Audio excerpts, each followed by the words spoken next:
राधे राधे। मैं भक्तिन सुरभि।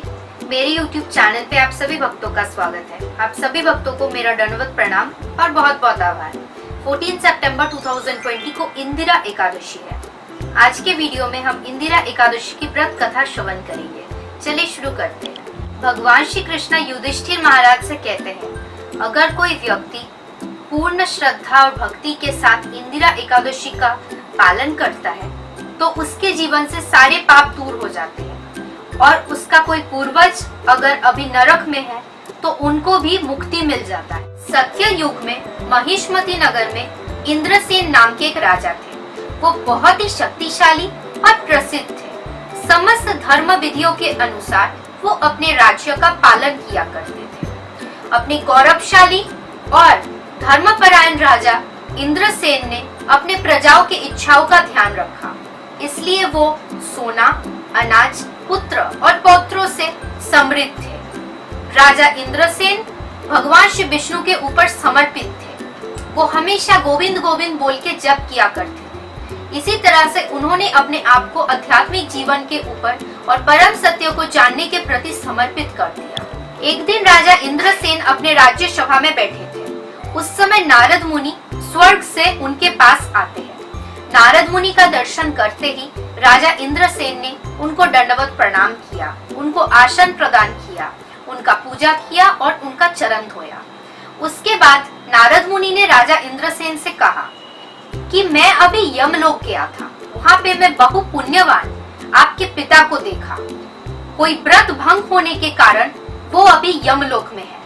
उन्होंने आपके लिए कुछ संदेश भेजा है। वही संदेश देने के लिए मैं अभी आपके पास आया हूँ।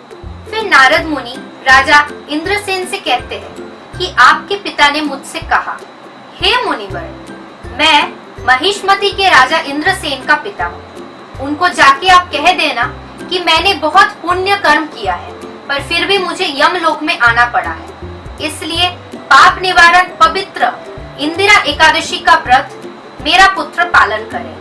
उससे मेरा सारा पाप कट जाएगा और मैं स्वर्ग में जाने की समर्थ बन जाऊंगा।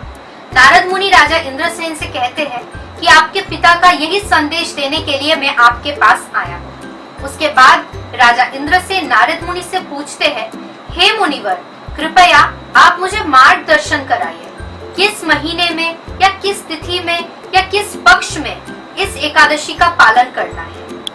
फिर नारद मुनि राजा इंद्रसेन से कहते हैं, हे राजन, अश्विन महीने के कृष्ण पक्ष के दशमी के दिन आपको सुबह जल्दी उठ के स्नान करना है।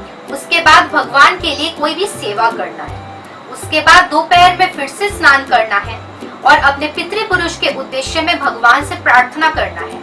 दिन में एक बार से ज्यादा नहीं खाना है और जमीन पर सोना है।